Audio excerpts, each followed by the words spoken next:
Hello everyone, কেমন আছো তোমরা সবাই? আশা করছি সকলেই ভালো আছো, আমিও ভালোই আছি।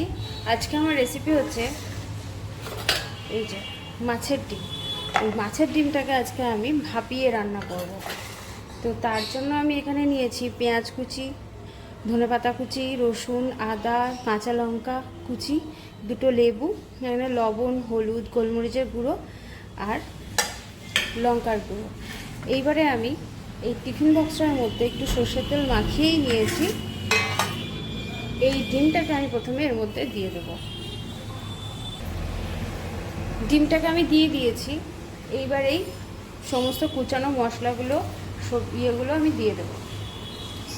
লঙ্কা কুচি, পেঁয়াজ, ধনেপাতা, রসুন আর এই মশলা সমস্তটাই দিয়ে দিলাম। লেবুটা দিয়ে দিলাম, দিয়ে দিয়েছি। এবার এগুলোকে আমি খুব ভালো করে একসঙ্গে মেখে নেব। আমি সমস্ত পেঁয়াজ, রসুন কুচি, আদা কুচি সমস্ত কিছু দিয়ে আমি ভালো করে মেখে নিয়েছি। এইবার এখানে আমি গ্যাসে এই গামলাটার মধ্যে গরম জল বসিয়ে দিয়েছি। এবার এটাকে আমি এর মধ্যে দিয়ে ভাপিয়ে নেব 10 মিনিট। তো ওই তো আমি ভাপাটা বসিয়ে দিয়েছি। এইবারে 10 মিনিট আমি এটাকে হতে দেব।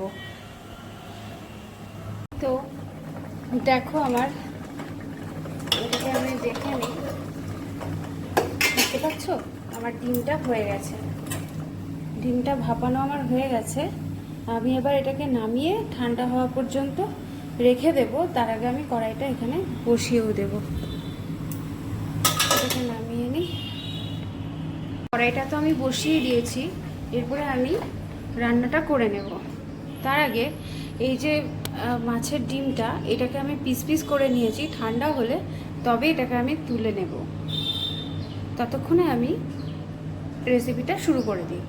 তো কড়াই এখানে গরম হয়ে গেছে, এর মধ্যে আমি দিয়ে দেবো সর্ষের তেল। তেলটা আমার গরম হয়ে গেছে, ভেজে নেব টুকরো করে রাখা মাছের ডিমগুলোকে। আমি লাল করে ভেজে নেব।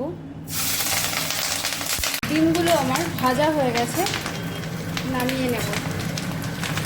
তোমরা আমার মতন ঢাকা চাপা দিয়ে দিয়ে ডিমগুলোকে ভেজো, তা নাহলে এই ডিমটা ফাটে, তারপরে বাদ। তো নামিয়ে নিই ডিমগুলোকে। তো তেলটা আমার গরম হয়েই গেছে, দিয়ে দিচ্ছি গোটা গরম মশলা আর শুকনো লঙ্কা আর দেবো জিরে ফোড়নে। ফোড়নটা হয়ে গেছে, দিয়ে দিচ্ছি টুকরো করে রাখা আলুগুলো।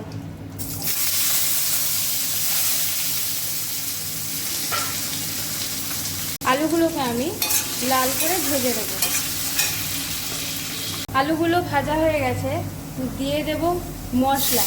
মশলার মধ্যে আছে আদা বাটা, রসুন বাটা, টমেটো, কাঁচা লঙ্কা বাটা আর পেঁয়াজ বাটা, ধনে, জিরে, হলুদ আর লবণ। আমি যেহেতু জিরেটা কম খাই, ধনেটা একটু বেশিই দেই, সেহেতু আমি এখানে 1 চামচ জিরে আর 1.5 চামচ ধনে দিয়েছি। তোমরা যে যেরকম ধনে জিরে খাবে সে সেরকম পরিমাণ মতন দিয়ে নেবে। এবার মশলাটাকে আমি ভালো করে কষিয়ে নিই। এই যে মশলাটা কষানো প্রায় হয়েই গেছে। এইবারে আমি বাটির তলায় যেটুকু মশলা লেগেছিল, এই ডিমগুলো লেগেছিল, আমি সেটুকুকে এটার মধ্যে এবার দিয়ে দেব।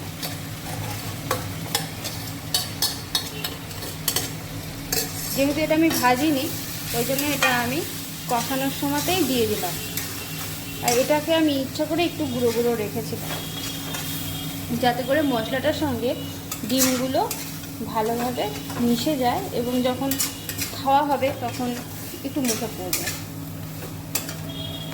আমার মশলাটা ভালো মতো কষানো কমপ্লিট। দিয়ে দিচ্ছি আমি জল।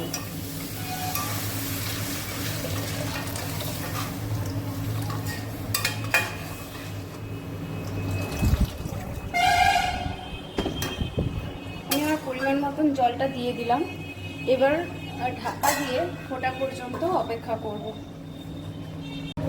আমার ঝোলটা ভালো করে ফুটে গেছে, দিয়ে দিচ্ছি ভেজে রাখা ডিমগুলো।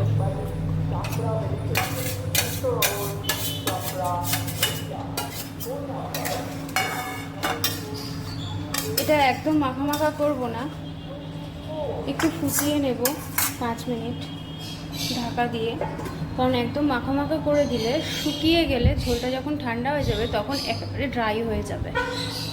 তো দেখো আমার ঝোলটা একদম রেডি। এই পর্যায়ে আমি এর মধ্যে দিয়ে দেব গরম মশলা, নাড়িয়ে নিয়ে এইবার আমি এটাকে নামিয়ে নেব। তো আমার রেসিপিটা রেডি। তো এই যে আমার মাছের ডিম ভাপিয়ে তরকারিটা আমার দেখতে ঠিক এরকম হয়েছে। যত ঠান্ডা হবে তত এই ঝোল যেটুকু আছে ডিমে আলুতে টেনে নেবে। তো তোমরা চাইলে এই তরকারিটার মধ্যে আলুটা দিতেও পারো, নাও দিতে পারো, তবে আমি দিয়েছি। আর রেসিপিটা কেমন লাগলো অবশ্যই আমাকে কমেন্টে জানাবে। ভালো লাগলে লাইক কমেন্ট শেয়ার করবে। যারা ফেসবুক থেকে দেখবে তারা আমার ফেসবুক পেজটাকে ফলো করে দিও। যারা ইউটিউব থেকে দেখবে তারা আমার ইউটিউবের চ্যানেলটা সাবস্ক্রাইব করে দিও। আজকের মতন টাটা, দেখা হচ্ছে নেক্সট দিন নেক্সট ভিডিওতে।